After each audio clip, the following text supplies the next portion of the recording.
66% of men lose their hair by age 35. Thing is, when you start to notice hair loss, it's a little bit too late. Do you want a bald spot to pop up, or do you want to do something about it first? Do you want your hairline to recede, or do you want to do something about that first? Well, guess what? I've got a solution. You know what? It's Hims, Hims. Go to hims.com, a one-stop shop for hair loss, skincare, and other wellness supplements for men. Thanks to science, baldness can be optional. Hims connects you with real doctors and medical-grade solutions to treat hair loss. Well-known genetic equivalents to name-brand prescriptions to help you keep your hair. No snake oil pills or gas station counter supplements. Prescription solutions backed by science. Order now. My listeners get a trial month of Hims for just $5 today right now while supplies last. See website for full details. That would cost hundreds if you went to the doctor or a pharmacy. Go to 4hims.com/Stephen A. That's 4hims, FORHIMS.com/Stephen A. That's with a PH, not a V.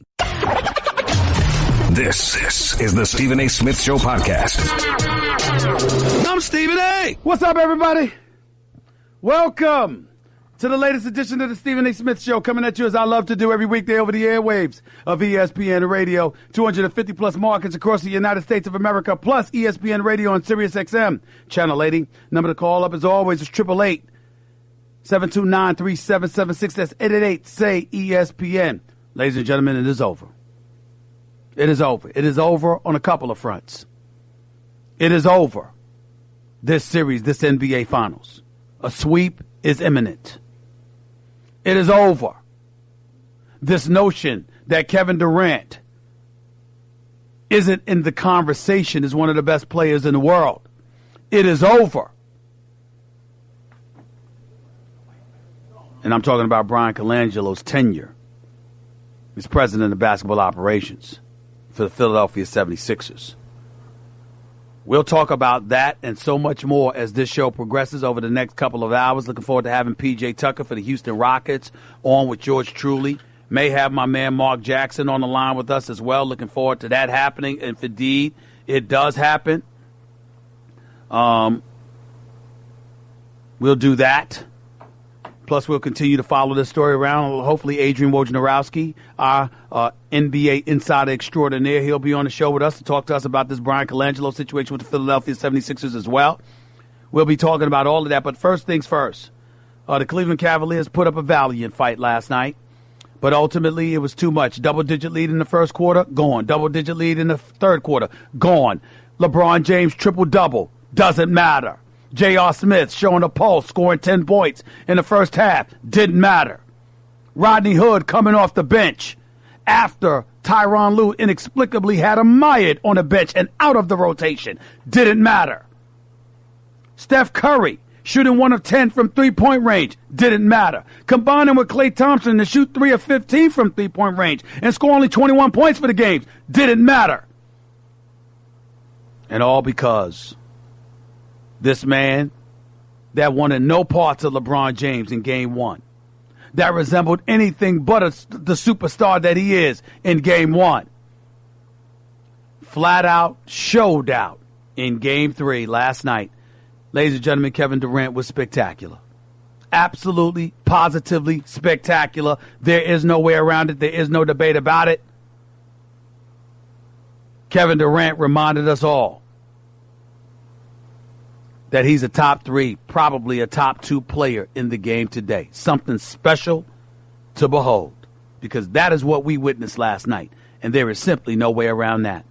Kevin Durant showed up last night, saw that Steph Curry didn't have it, saw that Klay Thompson didn't have it, saw that Draymond Green wasn't going to have it, and said, why are we playing around, y'all? Why are we playing around? Why are we acting like this suspense here? Why are we acting like this is an issue here? Could you please just give me the damn ball and let's get this over with? Hell's wrong with y'all? And what did he do? Just a flat out show. You slice it any way you want to. But I can tell you right now, right here and now, that was one spectacular show that Kevin Durant put on. I thought it was the equivalent of what LeBron James did. I personally thought it was the equivalent of what LeBron James did in Game 1. Kevin Durant, 15 to 23 from the field. That's 65%, y'all. Hit all 7 of his free throws. Hit 6 of 9 3-pointers. That's 66%, y'all. Also had 12 rebounds. 13, I apologize. 7 assists. It was just an absolute show. His best supporters were JaVale McGee and Sean Livingston, what could argue? And LeBron James seemed damn near helpless. I understand it was a close game. I understand Cleveland had its chances. I viewed LeBron James as starting off the game too slow, looking to get others involved instead of looking to be aggressive. I thought in the fourth quarter, even though he had his share of points and had 19 in the second half like Durant did, Durant was a plus 15 on the floor with his 19 points. LeBron James was a minus 14. Because every play that Durant made seemed to matter more. Just stymieing and halting drives by the Cleveland Cavaliers. At some point in time, ladies and gentlemen, at some point in time, the great ones always find a way to remind you there are levels to this. And you're simply not on it. They always find a way to remind you of that. No matter what you think you are, no matter what you think you bring to the table, you ain't on this level. Cleveland's not rife with scrubs. As disgusted as we may be by J.R. Smith, particularly his 1-for-7 shooting for just 3 points in the second half. We didn't even expect the 10 points he gave us in the first half. Him and George Hill didn't do anything in the second half. We get that. But Rodney Hood did. Rodney Hood came off the bench, scored 15 points, was looking for a shot. He's a lefty, can put the ball on the floor, can get to the basket. He's 6'8". He can elevate. He played really well. Considering the circumstances, hitting 7 of his 11 shots. Didn't matter. Steph Curry might have had the absolute worst shooting performance of his career. He was god-awful last night offensively. Couldn't buy a basket. Didn't matter. For some inexplicable reason, he was left wide open when it really, really counted, so he hit a pivotal 3, his only 3 for the game. Draymond Green was scaring the living daylights out of the rest of us because he got a tech earlier, and we were wondering whether or not he was going to get another one, get thrown out of the game, and be within one game of getting suspended for a game, thereby positioning the NBA to give the Cleveland Cavaliers the same stimulus package they gave them a couple of years ago when they suspended Draymond Green for that Game 5, which led to Cleveland coming back from a 3-1 deficit and capturing the first championship in the city of Cleveland in more than a half century. We get all of that. But I got to marvel at the fact that Kevin Durant didn't leave it up to any of that. Every now and then, ladies and gentlemen, you see a performance. You saw it from LeBron in Game 1. You saw it from Kevin Durant in Game 3. It's the kind of performance that reminds you that you are just not in a certain class as these other guys. There's just something special about them. And see, last night was one of those nights. And see, it validates what I say about stars all the time. I can't stand when you got cats that want to act like everything is about the team and we're all the same. No, you are not the same. You are not the same. There's a reason why Kevin Durant has over $300 million in endorsements and is getting paid $30 million a year. And there's some players on the Golden State Warriors getting paid $3 million. Because there's levels to this. There's levels to this. And you got to know which ones you're on and which ones you're not on. You just have to. And Kevin Durant knew that. Slice it any way you want to. He knew that. Last night was one of those nights. Look at his demeanor. Look at his body language. Look at him looking at the rest of these guys and saying, look, man, why are we playing games? Why are we acting like we don't know?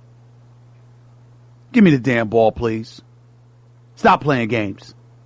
This ain't y'all night. I understand it, but these brothers can't stop me. Kevin Durant, as Isaiah Thomas told me this morning on First Take, ESPN's First Take every weekday from 10 a.m. to noon. Isaiah Thomas said it best. He looked like he was out there practicing with his shooting coach. You know how you warm up before the games and the coach comes out there and grabs rebounds and just gives you the basketball and throws passes and act like he's trying to defend you for a second? That's what Kevin Durant looked like last night. That's what the Cleveland Cavaliers looked like against him. They look like some intern out there strictly to grab rebounds and give him the ball back. I'm not talking about against the Warriors. I'm talking about against him. It's not an insult to them. It didn't matter who it was. They could not guard Kevin Durant. And we were talking all of this noise about Steph Curry winning the MVP of the NBA Finals for the first time in his career. I got news for you. Game 4, if Steph Curry doesn't show up, or Kevin Durant shows up the way that he did in Game 3, Kevin Durant will capture MVP honors for the second consecutive year. I don't see this series going back to the Oracle. I don't view myself as somebody who will deem it necessary to have to fly out to San Francisco. I don't see it happening. It's a wrap. I know they won Game 4 last year, but that's when Kyrie dropped 40. Who's going to help LeBron do that this go round? Who's the person? They just don't have the personnel, which I hold LeBron James partly responsible for. He didn't do it intentionally. I'm not accusing him of being a bad guy. I'm just simply saying, if you know what you're going to be left with if you don't have Kyrie, maybe you should do more than you did to pacify Kyrie. That's all I'm saying. Y'all thought it wasn't going to matter. Obviously, you feel differently now. 888-SAY-ESPN. It's 888-729-3776. Let me veer left and transition to another item that's even more unfortunate than the predicament that the Cleveland Cavaliers now find itself in, down 3-0 in this best-of-7 NBA Finals series, on the brink of getting swept and sweeping LeBron out of Cleveland, which is what a couple of players on their roster personally told me they intended to do. Veering left from that subject, we must address the story involving 76ers now former president of basketball operations, Brian Colangelo. As we speak, the 76ers are holding a press conference to explain the dismissal of Brian Colangelo. For those of you who don't know, there was a story that came out, I think it was The Ring or The Ringer. Correct me if I'm wrong, Jonathan Catt. I think it was The Ring or The Ringer. The Ringer. A couple of weeks ago, a little more than a week ago, rather, where it was revealed that Brian Colangelo had numerous burner accounts. For those of you who don't know that terminology, a burner account is basically a secret social media account. A social media account that is yours, but it's under a pseudonym. No one can really know who the account belongs to, supposedly. Obviously, there are ways to find these things out. Nevertheless, you can pretty much hide it from the common individual. This burner account, turns out there were about 5 of them. The burner account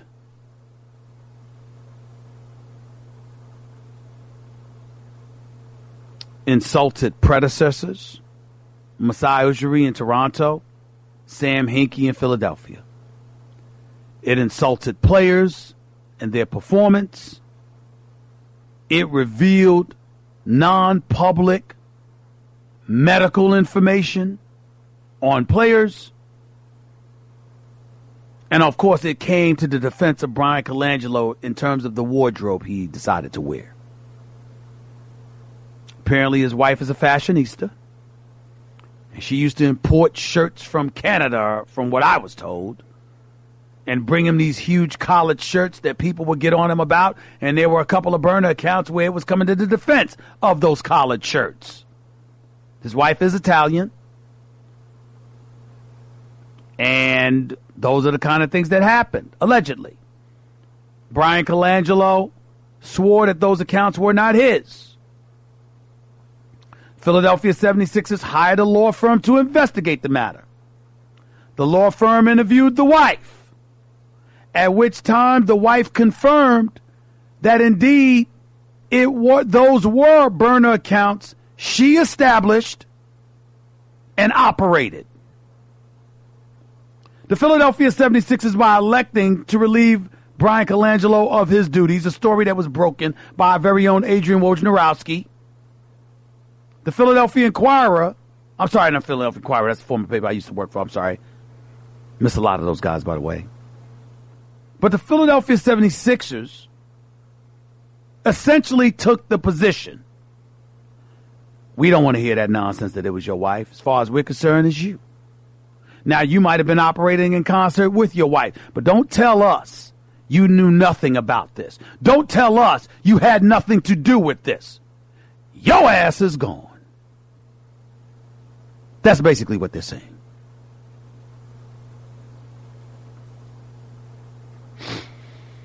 I like Brian Colangelo. I've known him for many years. I've never known him to do something like this, but the purpose of a burner account is for you not to know they would do something like that. His father is an iconic figure. Not just a man respected, but a man revered in the world of basketball. Jerry Colangelo is a special, special individual. This information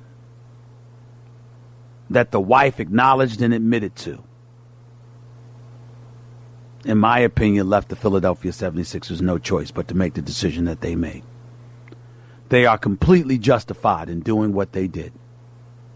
This was an egregious error on the part of Brian Colangelo. And I say Brian Colangelo because there is no way in hell you can convince any of us that you knew nothing about the burner accounts. Not when you consider what specifically was being said by the players, about the players, I'm sorry.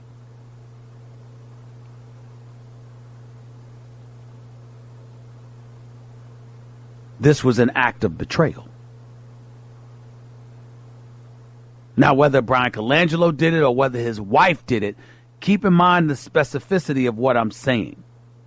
I'm saying that there's no way that Brian Colangelo didn't know about those accounts. It's impossible. It's virtually impossible. Not with the details that were spewed. No way. Unless you have a wife that doesn't love you, that's not committed to you, that doesn't care about your well-being, which by all accounts is not the case with Brian Colangelo. He and his wife appear to love one another very, very much. They appear to be a team. They appear to be incredibly supportive of one another. And I think that's reasonable. That's a reasonable conclusion to draw when your wife is the one importing shirts for you from Canada, literally flying into another country to get you wardrobe and bring it back to you. I think when you look at something like that, it's fair to say that you two are peas in a pod. You're aligned with one another, which is a beautiful, beautiful thing. We would hope all marriages are like that. Just not engaging in these kind of actions.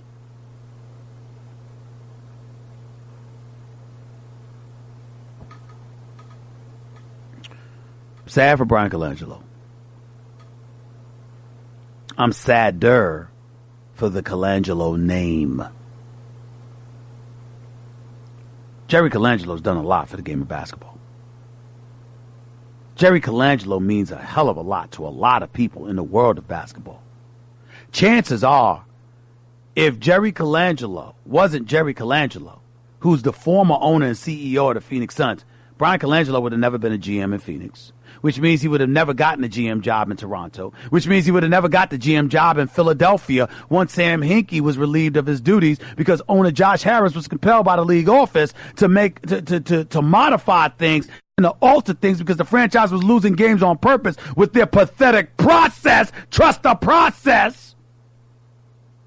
Thereby forcing the commissioner to get involved, which forced the owner's hand, compelling the owner to bring in Jerry Colangelo, who ultimately brought in his son, Brian. And despite all of that, Brian Colangelo still had credibility. He still had respect. And we still were inclined to give him the benefit of the doubt. And this has compromised all of it. Because his wife had these burner accounts. Nobody's going to believe he didn't know anything about it. And as a result, when you think about the Colangelo name, this will be synonymous with it. Which is a damn shame when you consider the fact that the managing director for USA Basketball that resurrected Olympic basketball competition in America for the United States of America returned us to our dominant state after the Europeans were giving us so much trouble. Jerry Colangelo did that in concert with Mike Krzyzewski. And for all of that to go down, and then to have his name smudged and tainted with this, the Colangelo name, I'm just sad. I know some people expected me to go off or whatever the case may be. Well, here's the problem. I actually like Brian Colangelo. And I revere Jerry Colangelo. That is his son. I will call it like I see it. And I will spit the facts as I know them to be. And I will give you my opinion directly. All of that is true. But I will not do so devoid of sensitivity to the Colangelos, because Jerry Colangelo is somebody that requires and mandates our respect. And I'm just sad that at the very least his son wasn't thorough enough to keep the Colangelo name out of such a fiasco like this. 888 say ESPN. That's 888-729-3776. Lots to talk about with this particular subject and more. And I'll give it to you. More on Colangelo. More on the NBA Finals. And still residue from my comments about President Trump and the NFL and the NBA from the last 2 days in just a minute. You're listening live to the Stephen A. Smith Show, ESPN Radio. Next, you're holding up the line, ma'am. What did you say? You're next in line for the water slide, ma'am. Feet forward and enjoy the ride. Okay, dearie, this does look fun. Whee-oh! You melted me! I've melted! The Wicked Witch of the West on a water slide? Surprising. What's not surprising? How much you could save by switching to Geico. See what you've done! Oh! Geico. 15 minutes could save you 15% or more. You're listening to the Stephen A. Smith Show podcast. One of the development stories that's taking place before I get back to the phones. I cannot believe what I am reading. I cannot believe this. Terrell Owens is planning on bypassing the induction ceremony in Canton, Ohio. He said in a statement released Thursday, this is his quote: "While I am incredibly appreciative of this opportunity, I have made the decision to publicly decline my invitation to attend the induction ceremony in Canton. After visiting Canton earlier this year, I came to the realization that I wish to celebrate what will be one of the most memorable days of my life elsewhere." Owens said he will announce when and where he will celebrate his induction at a later date. A finalist for the past 3 years, he's been a hot button candidate with his own public criticisms of the Board of Selectors after he had not been chosen for the Hall in 2016 or 2017. Owens was selected for enshrinement in the class of 2018 along with Ray Lewis, Randy Moss, Brian Urlock, and Brian Dawkins. They will be joined by Bobby Beathard and seniors committee nominees Jerry Kramer and Robert Bazile. The enshrinement ceremony is August 4th in Canton, Ohio. Owens went on to say, "I wish to congratulate all past, current, and future inductees. It is quite an honor to be a part of such an elite company. This honor is something that I will cherish forever." Here's the problem. He's lying. Because if you don't show up for this ceremony, you won't cherish it forever. Terrell Owens should have been inducted into the Hall of Fame. I don't give a damn what anybody says. I think he should have been the first ballot Hall of Famer. His numbers were top 6. Like the top 6 categories, he was top 3. The man was sensational. Jerry Rice, Randy Moss, and him, top 3 receivers in NFL history statistically. There is no excuse why Terrell Owens wasn't inducted into the Hall of Fame. If not the first, then definitely the second ballot. And I understand his criticism. I get all of that. That's not, that doesn't make him look well. But he should have been in the Hall of Fame. Having said all of that, this just continues the narrative against you. Instead of being recognized for being a Hall of Famer, you're going to be recognized as being the cantankerous individual that so many people wanted to keep out of the Hall of Fame. And that's going to be the narrative associated with you throughout history. Why do that? Just because you want to avoid one day of ceremony where no other player in NFL history has ever avoided that ceremony. Why would you do that to yourself?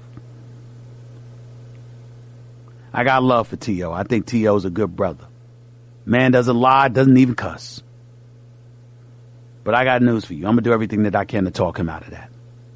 I'm going to do everything in my power to try to talk him into going to that ceremony. I probably won't be successful because he's his own man and he thinks of himself. But I think that ultimately bypassing that ceremony will hurt him forever. And I certainly don't want that to happen to him. 888-SAY-ESPN. It's 888-729-3776. Let's go to the phones.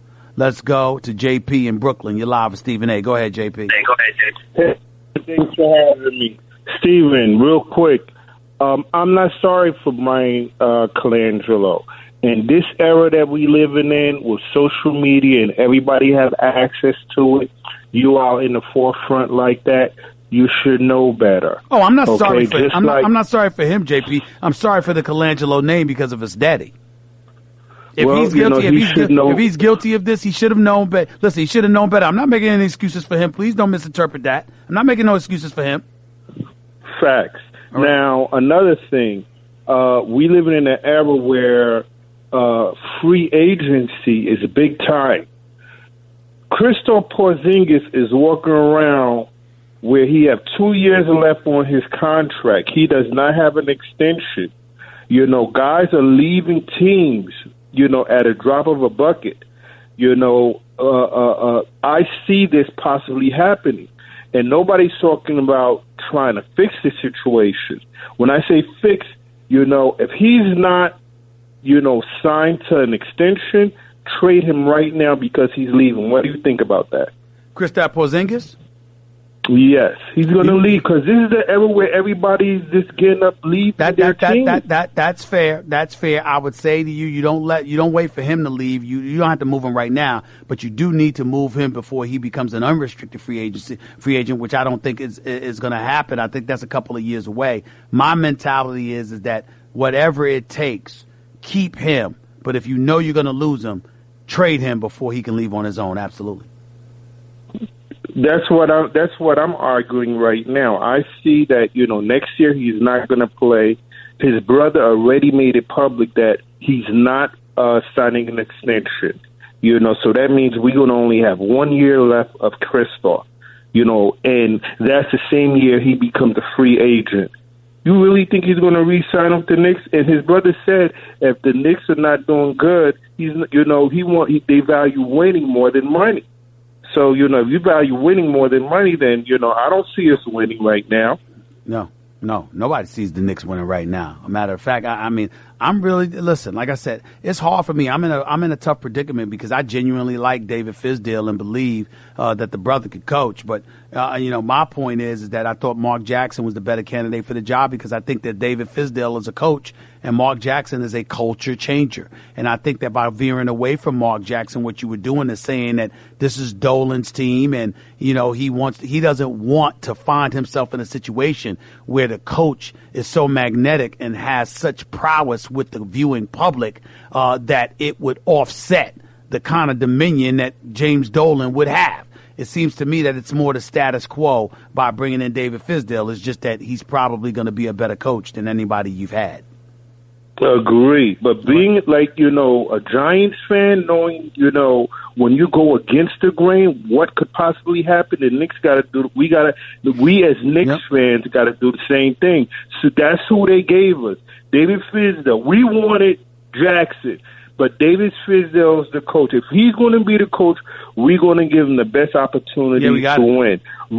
Right now, KP doesn't look like he's falling in line. JP, I got to go. I appreciate the call. One of the other things we got to watch it for, one of the reasons you bring David Fizdale in is that he can get an interview with LeBron James. Not that that's going to matter much in my estimation, but he can get an interview with LeBron James. Let's go to my boy Champ. Detroit, you're live with Stephen A. Go ahead, Champ. I knew you were going to call. Go ahead, bro. I sound so upset today. It should be a great day today. No, it's not. It's just that, you traveling, you covering the league all year long, and you just witness a wipeout in the finals. You know what I'm saying? It's just. I think it's beautiful. It's beautiful for you because you ain't got to travel to all of these damn cities. That's all. Well, go ahead. But it's seriousness. I watch your show all the time, and this apologies are going on, and I just want to know this. Why is everybody apologizing for this man losing in the finals? Before I ask a couple of questions, I'm just curious to know this. Like, why? I wouldn't know. I mean, to me, they love LeBron James. He's the best in the world in their eyes, and, he is what he is. He's been to 8 straight NBA finals, all of that good stuff. For me, I don't look at it that way. I look at LeBron James, and I see flaws. I see things that he's ultimately ended up having a negative impact on some of his teammates to some degree. I don't think he's flawless, but I do know he's great. Oh, no question about it. He's definitely great. But I just want to say this. We are watching, and forgive me for saying this, we are watching the most skillful basketball player to ever lace him up on planet Earth, and Kevin Durant. He can hit you from the mid-range, the three-point shot. When he attacks the basket, he gets to the free throw line. He's shooting about 50, 40, 90 in the finals again, 2 years in a row, a double-double, almost a triple-double again, and he's doing it, and he's not afraid of LeBron James. I mean, he had a conversation with Vince Carter a couple of days ago and basically said, it's Michael Jordan and Kobe Bryant as the best 2 players ever. And basically he's saying he's not afraid of LeBron James. And the interesting piece about this, everybody is saying Durant has the easy way out. But I look at it different. LeBron checked out in Cleveland. We all know that. Then he goes to Miami with his stacked deck. He won 2 out of 4. Couldn't 4-peat, but he said not 1, not 2, not 3, and so forth. Then he wrote a letter, and everybody said, oh, he's so nice. But he left out Wiggins. So he already know that Kevin Love was coming. And my point of saying this, it's a testament that I always said. Imagine if Bryant left in 2004 and had gone to San Antonio and went to a bunch of finals and won. We wouldn't parade about that. Now, the new thing is, I want to see Durant win, and I believe he's going to be the finals MVP, and go somewhere else and make another challenge. What do you think about that? I wouldn't mind it. I think if he's going to stay in Golden State at least another year or two, but I wouldn't mind seeing him go someplace like L.A. or something like that. I would love that personally, particularly since he'd have nothing else to prove now that he's got 2 rings with the Golden State Warriors. And by the way, just to augment your point, right now Kevin Durant is averaging 31.7 points, 10.3 rebounds, 6.7 assists, right, on 56% shooting from the field and 47% from three-point range. That's what Kevin Durant is averaging in these NBA Finals. That's just nothing short of sensational. I got to give credit where credit is due. That's what not least, and that's what I'm saying. Why are we even having a conversation about LeBron James being the Finals MVP? The bottom line is, and I'm going to leave with this one, the media got it wrong. They picked the guy who couldn't carry the throne. And you want to hear this for comedy for all around the world? In the last 5 years of the NBA Finals, come tomorrow night, his finals record in the last 5 years will be 8-23. That's Kobe Bryant's birthday, 5 years, 5 rings. What an onslaught. I love it. I'm gone. Gotcha. Appreciate the call. Champ makes valid points. No denying it. 888-SAY-ESPN. It's 888-729-3776. More of the Stephen A. Smith Show on ESPN Radio in a minute.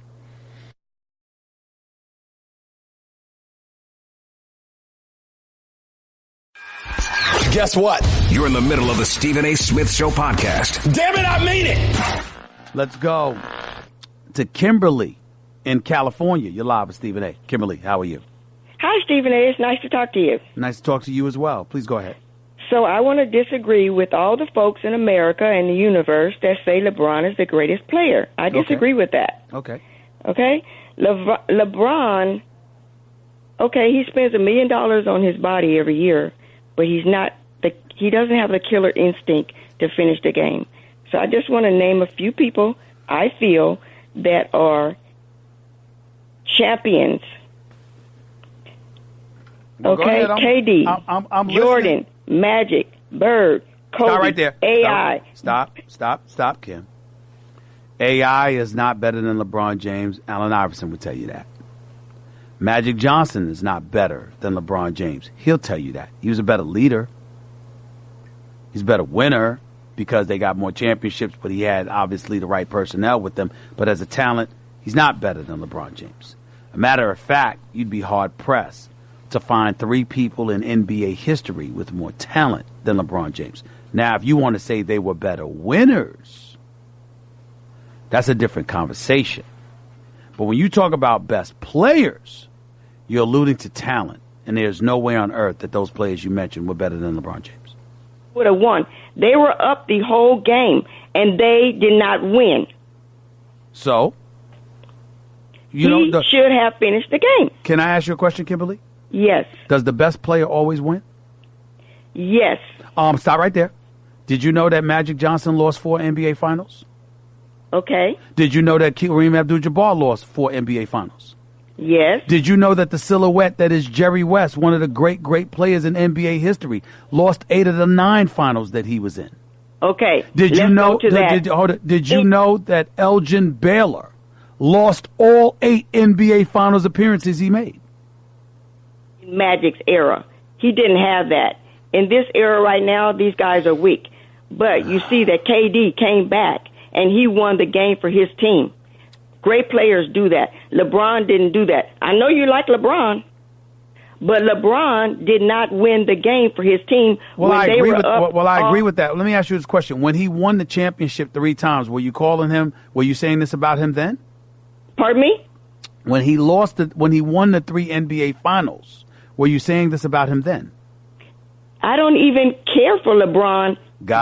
Check it out. When you were talking about him on the TV this morning, yes, because I watched First Take this morning. Okay. And by the way, I love you on the radio versus the TV, but Kim, that's my personal opinion. Kim, I gotta run. But wait a minute. No, I gotta go to commercial, Kim. I have a hard 10 break. minutes on the radio. Okay, give me a chance. I can't. I apologize. I can't. That's what I've been trying to tell you. I have a hard commercial break. I wasn't trying to cut you off. I have a hard commercial break because I have to go to commercial and then come back to the show. So you'll have to hold on, Kim, because I got to come back to you. Stephen A., ESPN Radio, hour number 2 up next. PJ Tucker, the Houston Rockets. Plus, I'll get back to Kimberly if she's still on the line. More in a minute. That's just a sample of what you'll hear on the Stephen A. Smith Show. Weekdays at 1 p.m. Eastern on ESPN Radio and the ESPN app.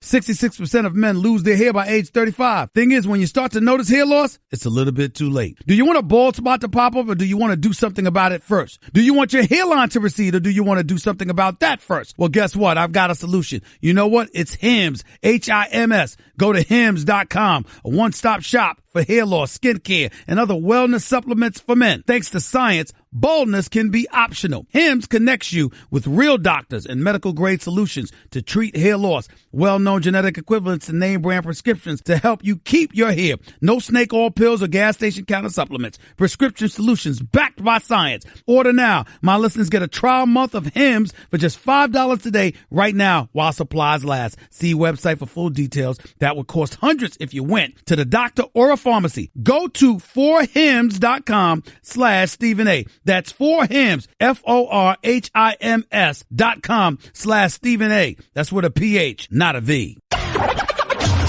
This is the Stephen A. Smith Show podcast.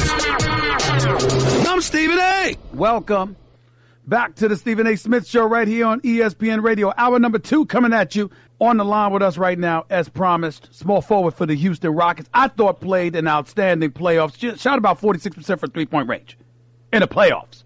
I thought they should have got him more time. I thought they should have got him the ball more. I didn't see him getting the ball enough. Plus, he's tough as nails as a defender.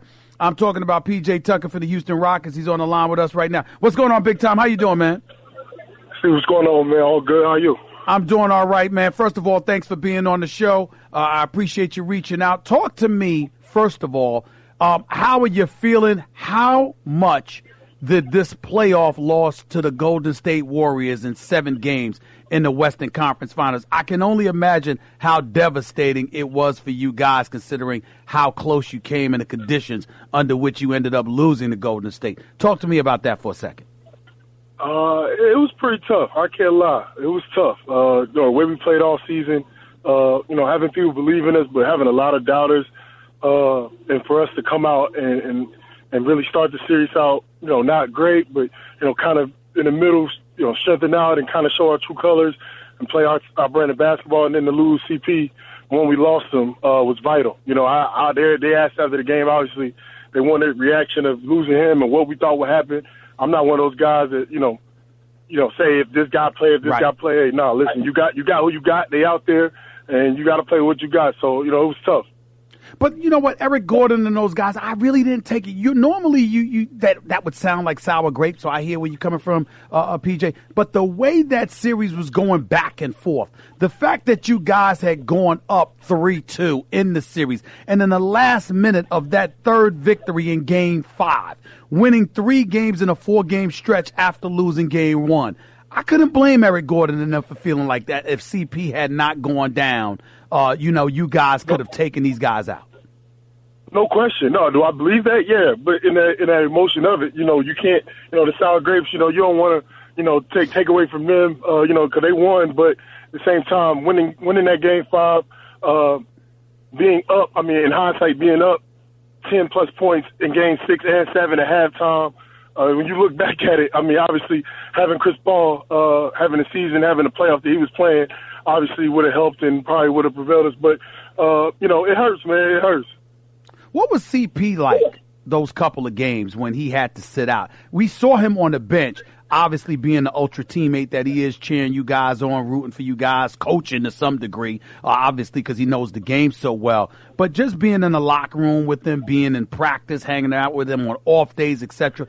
What was it like for him knowing that he couldn't go because of that hamstring injury?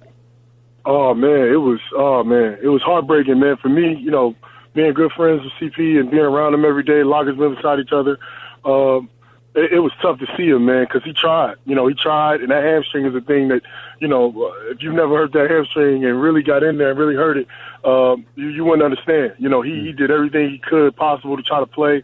Was having a heck of a playoff run.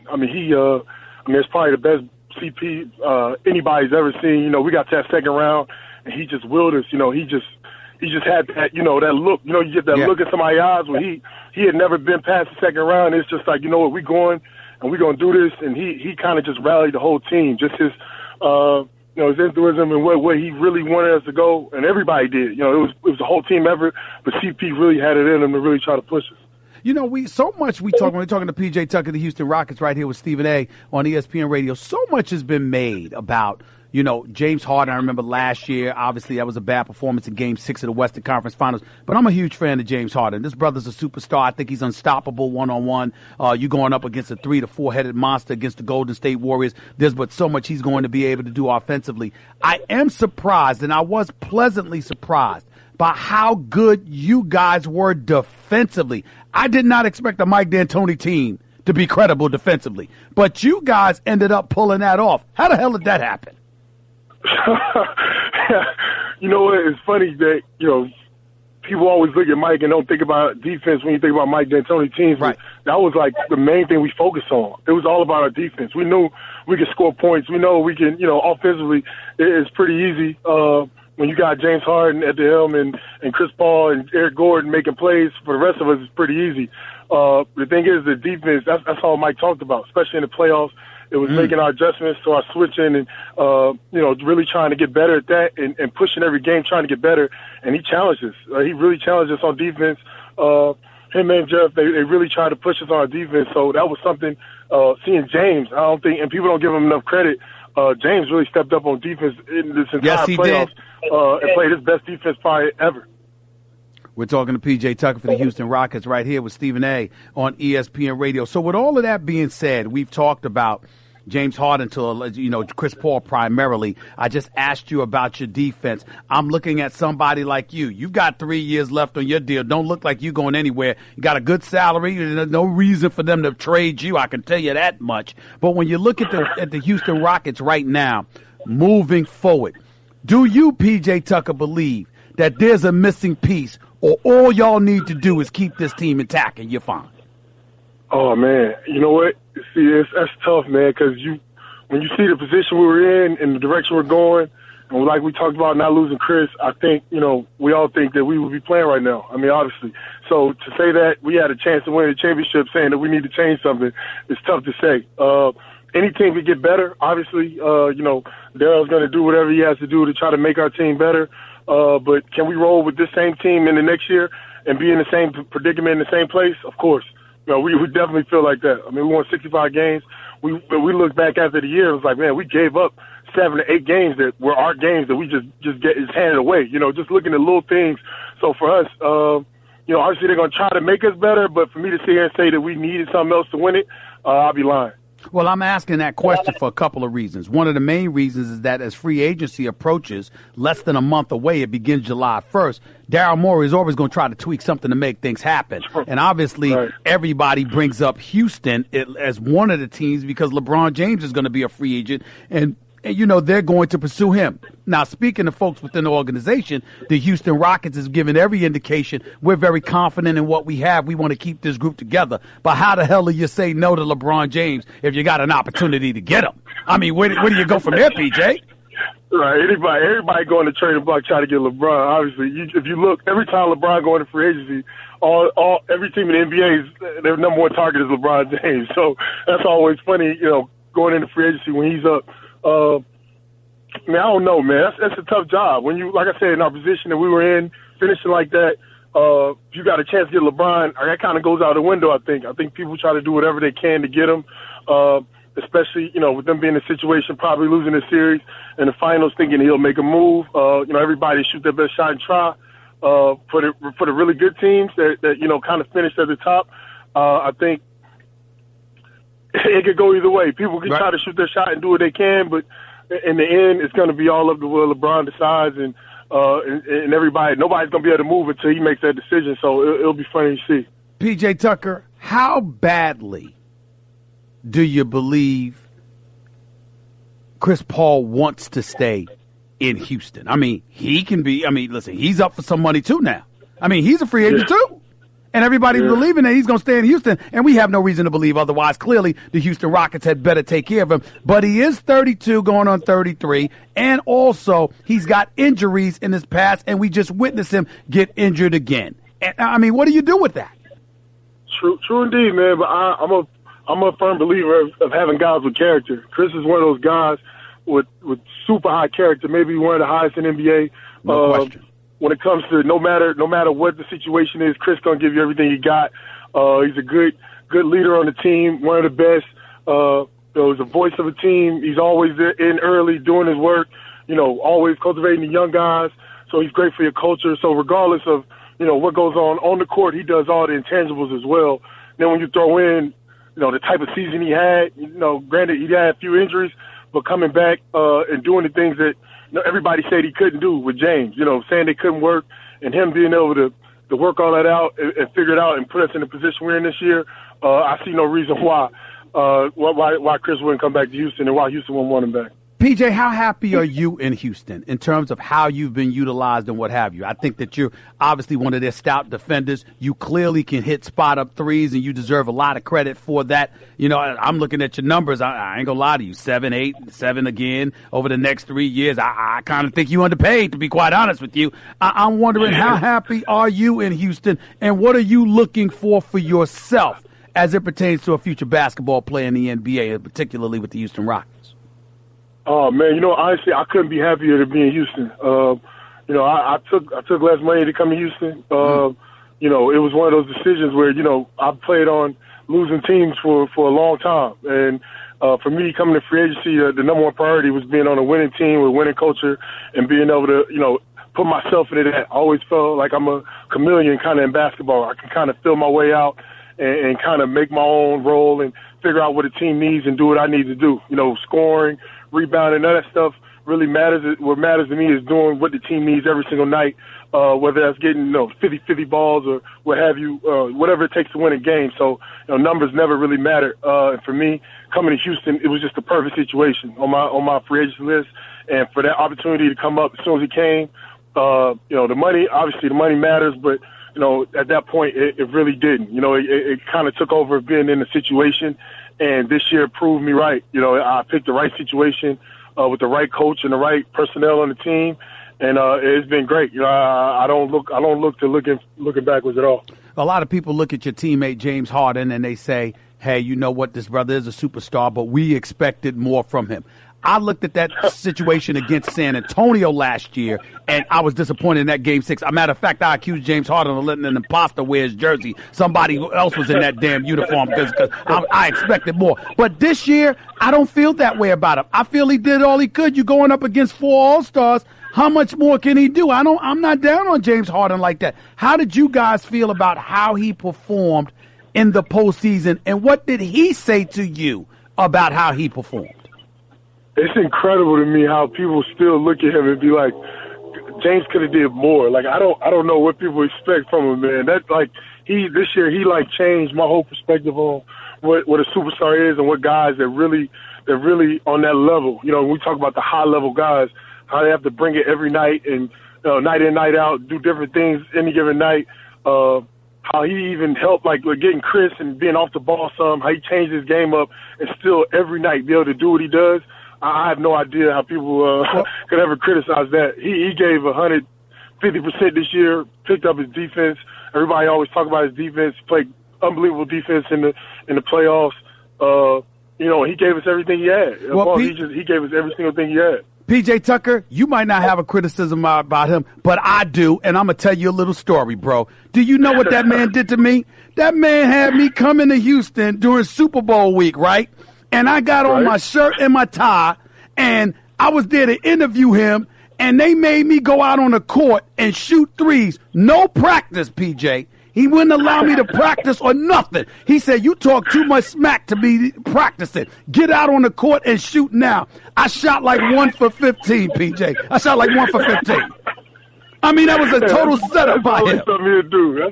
That is something he would do. So that's my beef with James Harden. Ain't a damn game. It's the fact that he set me up to look like straight garbage from 3-point range. I'm going to get him for that, too. We're talking to PJ Tucker, the small forward for the Houston Rockets, right here with Stephen A. on ESPN Radio. As you watch these finals, PJ, does it make you, are you looking at it and you're just watching basketball, or are you sitting there going like this, damn? Had we beaten the Golden State Warriors, we damn sure would be champions because we would beat these damn Cleveland Cavaliers. What's the mindset as you're watching these finals right now? Oh man, it's tough, man. It's tough. I wasn't gonna watch. I told myself I wasn't gonna watch. I didn't watch Game 1, and then I started watching, and that goes through your mind some. But as players, and especially just finishing and the Warriors just beating us, you look at it a whole lot different from how other people look at it. It's so funny hearing people talk about it. And my take and how I see it and what's going on in the games. And it's tough, but when you look at the basketball and what's going on, for Kevin Durant to be doing what he's doing is, for anybody to not, think it's just not out of this world for the things that he's doing right now, this whole entire playoffs, he's been incredible. It's crazy. It's going to be tough for Cleveland if Clay and Steph can score 20 points and still win. They don't got a shot. Oh, PJ, if you can make them score 20 points and you still can't win the game, it's probably not a good look. PJ Tucker, you talking to your man Stephen A., bro. You ain't got to soften it up. This is over. They ain't got no chance of coming back. It's over, PJ. Hey, they ain't coming back from this. Hey, man, I'm a guy that's never say never, especially when you got LeBron James on the other side. I know what the numbers say and what, nobody's ever done it, whatever, but I never say never, but Come on, Stephen A, I got man. you. It's, like I said, I'm saying never, bro. I'll do it for you. I'll say PJ Tucker ain't saying never. Stephen A. Smith saying never. It ain't happening, okay? It's over, ladies and gentlemen. It's over. Talking to PJ Tucker, the Houston Rockets, right here with Stephen A. Before I let you go, just a few more questions. You're pretty tight with Kevin Durant. You went to the University of Texas. You came out in the draft, got drafted in the second round in 2006. Yep. He came 1 year later, after 1 year at Texas. How close are you guys? How well do you guys know each other? That's my brother, man. That's my brother. I helped bring him into Texas. Mm-hmm. It's so funny. It's we're like number one team in the nation that year, number two, top two teams in the nation. He comes in on his visit, and Coach Barnes is like, "Yo, you got to play today." I'm like, "What?" Like, I'm not playing. Like, we never play pickup like that in the summer until later. He's like, "No, we got to visit, blah blah blah." And it's KD. I was like, "All right, cool, kid, high school kid, we're gonna play." After the pickup, I looked at Coach Barnes and said, "Yo, why is this kid coming to, like, for us, all of us, it was 6 or 7 pros in the gym to be like, yo, this dude is better than all of us right now." Like, it was like the most incredible, like for real, just real talk. As a man, as a player, you like, yo, he destroyed everybody. And he was in high school still, so for that, I mean, to see, and he was so humble, and, his game, it was just, spoke for itself. So for us, when he came to Texas, man, like everybody always talked about it, knew it, but as an older guy, to see a guy like that at a young age, you already knew like everything he's doing now is stuff he's been doing forever, man. PJ, I can say this to you because you're one of his best friends. This guy, I think he's a sensational player. I think he's a great, great person. KD is one of the best people I've ever met in professional sports. When I got on him last year, people don't realize I still ain't backing up from that. I got on his decision. I ain't getting on him. I got on his decision to go to Golden State because he's so great, because of everything you just said. I said, damn, can I want some competition? I want Kevin Durant to join a 73-win team. I'm supposed to be excited about that? Was I wrong? Was anybody wrong for feeling that way in your mind that this talent, as great as he is, it's almost unfair to have him on that particular team? Hey, Steve, man, it's so crazy you just brought this up. I just got off the phone earlier with Jared Dudley. He think he's a part of the media. He called me this morning, and he kind of was going along the same lines. I'm on both sides of the fence. As a fan, I want to see Kevin Durant be happy and be where he want to be and to play the way he wants to play, regardless of what happens. As a friend, I want to see Kevin Durant by himself and make a championship run by himself because I think he is the best player in basketball. That's just me personally. I think he's the hardest player to guard. Outside of James Harden, I think he's the hardest player to guard. And I think that he can do that. So you kind of play both sides of the fence, with being happy and PJ Tucker, the way you want to play and want to see him do it by himself. Stop the presses, PJ Tucker. Did you just state that James Harden is harder to guard than Kevin Durant? I said, them two. They're the two hardest players to guard in the NBA to me. More so than LeBron James? I think James Harden and Kevin Durant are the two hardest players to guard. That's just me personally. That's why? Why? I think James' ability to the way he can shoot the ball, the way he can get fouled, and we're saying under the whistle to where James is so smart, he reads defenses perfectly. I mean, like on a night-to-night basis, the way he can really just flat out score the ball, get fouled, get to the line, finish at the rim over bigs. Everything. Just his ability to score the ball, period, on offense is unbelievable. And Kevin Durant, obviously, being 7 feet and being able to literally, did you see obviously you saw the game-winning shot last night when he stopped behind the screen from about 39, 40 feet. Yep. The ball.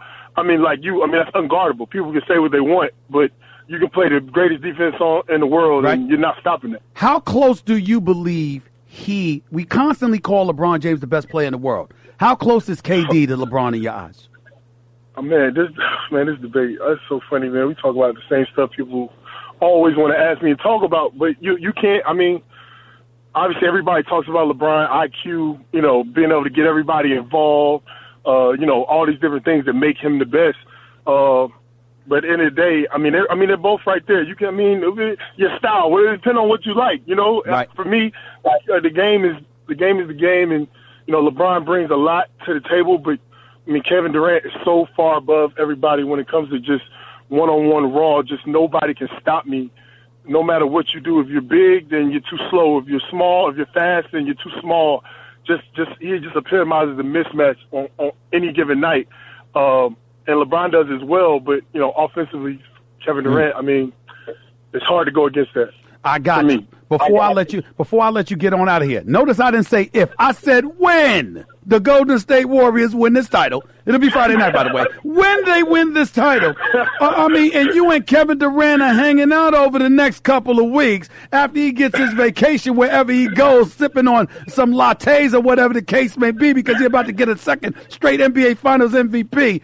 Are you going to be encouraging him to leave and go someplace else to do his own thing, or stay in Golden State and try to go up against y'all again? Man, as a player, I want him to stay right where he at, and we're going to meet up again next year. As a player, as a friend, I'd tell him to be happy, man. Whatever make you happy, dog, I'm with you 100%. But as a player, as you just beat me in the Western Conference Finals, I need you to bring that same squad back and see me again right here next year. But you're still saying that eventually you like him to go, and without the super team, you lead a team on his own. I feel like he's that good to where he could do that, yes. No doubt about it. Do you think he left Oklahoma City? Some people have said, I know it's a tough spot to put you in, but damn it, you on the air with me, so I'm going to ask. Do you think he left OKC because he believed he could never win with Russell Westbrook? That is a question that I've never asked him, and I won't, because that's not something I feel like players ask other players when it comes to their feelings on, how they feel about their team, especially when you're going against guys, regardless, we're friends or not. That's one of those ones where it's just like, he made a decision. Was it tough on him? I'm sure. It was the hardest decision he ever made. But at the end of the day, he made a decision that made him happy. And at the end of the day, as a friend and as a player, you can only respect that. PJ, I got some news for you, man. I might never interview you again. I mean, the more airtime I give you, you might steal my job. You're pretty damn good at this, man. You're pretty damn good. You might steal my job, man. I got to watch myself. I appreciate you, bro. Thanks so much, man. Congratulations on the good season, bro.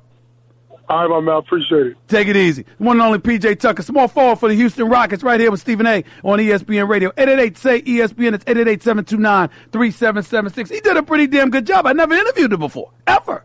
He did a pretty damn good job. I'm very, very impressed with PJ Tucker. I know he tough as nails. He looked like he beat you down in the heartbeat. Bro, rough rider defender. He ain't no joke. Make no mistake about it. I don't want him on my bad side. I can tell you that much. I'm glad he likes me. 888-SAY-ESPN. That's 888-729-3776. Daryl Morey, Houston Rockets. Y'all could pay him a little bit more money, though. Y'all lucky y'all got him at the price y'all got him by. I'm just here to tell y'all. 888-SAY-ESPN. It's 888-729-3776. Back to your calls and more in a minute. You're listening live to the Stephen A. Smith Show, ESPN Radio. Next, you're holding up the line, ma'am. What did you say? You're next in line for the water slide, ma'am. Feet forward and enjoy the ride. Okay, dearie. This does look fun. You melted me. I've melted. The Wicked Witch of the West on a water slide? Surprising. What's not surprising? How much you could save by switching to Geico. See what you've done. Oh! Geico. 15 minutes could save you 15% or more. You're listening to the Stephen A. Smith Show podcast. Back to the phones we go. Willie in Connecticut, you're live with Stephen A. Talk to me. Hey, how you doing, Stephen A? I'm good. Talk to me, man. I just want to ask you how you feel about the Colangelo firing, and not only that, what direction do you think they should go as far as the next GM? And two-part question. I'm sorry. That's an easy question. That's an easy question, an easy answer for me. First of all, they did the right thing. His wife admitted to the law firm that investigated the matter that she indeed started and organized the account and operated it. There's no way on earth that anybody's going to believe he knew nothing about that. And with the sensitive information and material that was on those burner accounts, he has to go. I feel sorry for the Colangelo name because I'm very, very fond of his father, Jerry Colangelo, who's an iconic figure in basketball circles. I like Brian Colangelo. I gave him the benefit of the doubt But nevertheless, his father is the guy that's revered in our business. If you know anything about Jerry Colangelo, it's a sad, sad day for him to have his family name associated with such a thing. As it pertains to who the natural successor to all of this is, it's easy. Joe Dumars, former executive with the Detroit Pistons, took the Detroit Pistons to 6 consecutive NBA conference finals, went to back-to-back NBA finals, knows how to build the team, knows what he's doing. And there is no way on earth that he should be out of the mix looking in. I think he would be an incredible asset as an executive for the Philadelphia 76ers GM job. And I think he'd be a welcomed asset to that city and that organization. I doubt that they'll look at him, but I think they'd be fools not to. How do you think that will impact free agency coming forward with just Brett Brown being the interim now? He's the interim. The word interim matters because that means it's not permanent. It's somebody that's just holding down the fort until they find the right candidate for the job. Now, unfortunately, the draft is coming up this month, and then after the draft, free agency starts in less than a month. So it's a bad, bad spot for the 76ers organization to be in.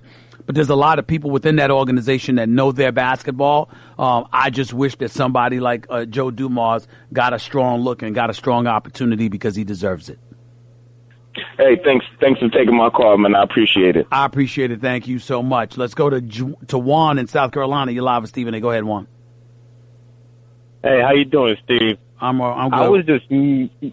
I wanted to make a point, and I think right now KD has a better edge as being a better player than LeBron, and for the simple fact that he can play without the ball, unlike LeBron James demands the ball. Mm-hmm. So what's your point? My point is that I don't know why they're considering LeBron James so great if he can't be an all-around player as far as KD. Well, because LeBron James is a career 26-point-per-game scorer that does it year in and year out. He's 6'9", he's 260, 270. He carries teams on his back. He's been to 8 straight NBA Finals. We can have question marks about whether or not he deserves to be labeled the best in the game, but what annoys me is when people act like they don't know why LeBron James is great. Is everybody doing what he does? Or most people doing what he does? Can you find 10 people in the league that does what he does? How about 5? Let's not act like the guy ain't great. Now, we can parse and we can pick apart and all of that other stuff. And my God, far be it for anybody to be remotely critical of his sensitive behind. I get all of that. But the bottom line is that the man is great. It's undeniable. So let's not act like we don't know better. I know better. And the thing is that, he's the trendsetter, of building these super teams. And now you're going to complain about KD going to go chase a ring? What are you talking about? Look at Kobe Bryant beat the first super team, supposedly. Kobe Bryant went out there and beat them by himself, Boston. He didn't beat them by himself. He didn't beat. First of all, they weren't a super team by then. They were waning. They were waning, rather. They were fading. That's number one. 2008, they were a super team, and they smoked Kobe Bryant by 39 in the closeout Game 6. 2010, they came back. They battled injuries and what have you. They still weren't themselves, but they managed to get to Game 7 of an NBA Finals. He beat them. He did have Pau Gasol, who was an all-star, all right? Andrew Bonner was a big boy. They didn't have him available in 2008. So we got to look at it, and let's not act like Kobe didn't have anybody. And back then, you didn't have like an assemblage of super teams until LeBron really went to Miami in 2011. That's when everything went haywire. Yeah. And I look at it like this. He only got 2.5 championships because that one half a season that they played. Goodbye, 2.5. What's the matter with you? Bye. Grow up. Stop it. 888-SAY-ESPN. It's 888-729-3776. Your calls to close out the show in a minute. You're listening live to Stephen A. on ESPN Radio. Guess what? You're in the middle of the Stephen A. Smith Show podcast. Damn it, I mean it! Back to the phones we go before we get on out of here for this Thursday evening. Getting set to preview Game 4 of the NBA Finals tomorrow. Let's go to my man Mike in Denver. You're live with Stephen A. Talk to me, big baby. What's up? How you doing, man? I'm good. Go ahead, bro. Just wanted to comment on how the series going. And Stephen A., let's call it like we said. Game 1, LeBron did his thing, and you say Kevin Durant didn't want no parts of him. I don't think LeBron wanted no parts of him on that offense end last night. He was switching every time he got a chance. You know you know what, Mike? Stop right there. We don't mention that enough. KD ain't running from LeBron. He's always defending LeBron. LeBron don't be taking these tough defensive assignments. Can we say that? We don't see him guarding folks the way Kawhi Leonard does. Used to. I give him credit. He used to, but now 15th year in the league, you can forgive him. No, 15th year in the league, it's forgivable. Well, go ahead. Yeah. So, like I say, man, Kevin Durant just like PJ Tucker was saying. I listen to PJ Tucker. I respect him more now. Not knowing him, never hearing him talk. Yeah. But I really respect him now because wasn't he good? He was really good. Yeah, he made some very good points, and like I say, man, I tip my hat off to him now, man. He's very intelligent to the game, and he answered you, very intellectually. And like I say, it's just good to see how Kevin Durant come through in all the big moments. He never runs from it. He's out there trying to guard LeBron every play, whether LeBron getting off or not, and still keeping his focus on that offensive end. And like you said, man, a couple of times he was shouting last night. He was telling Kevin Love and them, y'all ain't ready. Y'all ain't ready. Got you. That's when Mike, appreciate the call, bro. Always like you calling the show. Thank you so much. Let's go to Wayne in Brooklyn. You're live with Stephen A. Talk to me, Wayne. Yeah, Stephen A. Thanks for Wayne, go ahead, man. Dante in California. You're live with Stephen A. What's up, Dante? I just want to say congratulations Dante, on the great job that you've been doing. Dante, going once, going twice. We can't hear the calls right now for some reason, having a little technical difficulty. We'll try to get that resolved. Listen, we don't bring that up enough. And I understand it's the 15th year in the league, age 33. I get all of that. But, again, I'm old school. Forget Jordan. I'm just old school.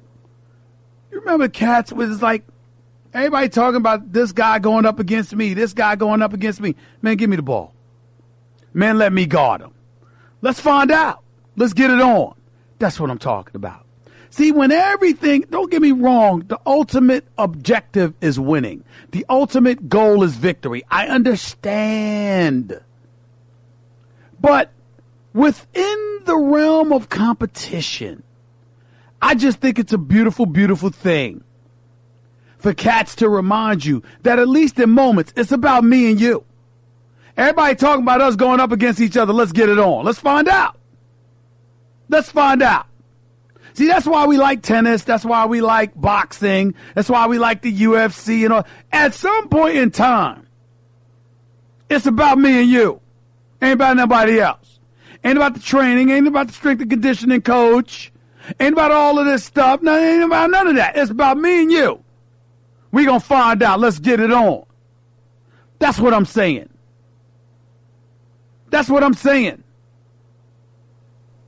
I'd like to see that, particularly from a guy universally recognized as the greatest player in the world.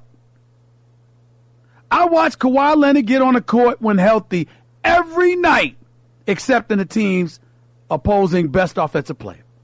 Every night. Let's go. Ain't got a word to say. We gonna get it on. When the San Antonio Spurs won the NBA Finals, that was Kawhi guarding LeBron. All day, every day. It matters. Cal, we got those line fixed? Those phone lines fixed? Hopefully we can hear you this time around. Let's try Dan in Kansas City. You're live with Stephen A. Dan. Hi, Stephen A. How you doing? I'm doing pretty good. I predicted the Warriors would win with 5, but the way Kevin Durant played last night, this is going to be a sweep. Take care of yourself, Stephen A. Have a nice day. Thank you. Quickest call in the history of the show. I like Dan. Let's go to Brandon in Alabama. You're live with Stephen A. on ESPN Radio. What's up, Brandon? What's up, Stephen A.? I want to shout you out for holding down Sports Center by yourself yesterday, first of all. And then second of all, I want to get to entertainment in this sport where GMs and players make statements and don't put their name on it. You hate it. I know that. I see you say it on First Take all the time. So now you got a couple of Warriors players saying they want to sweep LeBron out of Cleveland. Go on and put some names on it, Stephen. They say it with your chest. Well, Brandon, I can't. That would be violating their trust. Of course, I would love to. I don't like it. I'd prefer an on-the-record quote, but I can't violate their trust. I can't do that. I appreciate the call. I appreciate your point, but I just can't do that. Tucky in Kansas, you're live with Stephen A. What's up, man? Stephen A., thanks for having me. First-time caller. I got you, but you only got a minute. You only got a minute, so go ahead. All right, Kevin Durant as a leader. I'm saying no. I've seen the guy play since he was at Texas. He's not going to lead a team. And what I want to say is, we didn't say that. If you took him, we didn't say that about Durant, him. But everybody's talking about how he can be a leader, how he could go to another team and take a team of meaning be the number one option. Average players. Do what? Meaning be the number one option. Correct. Right.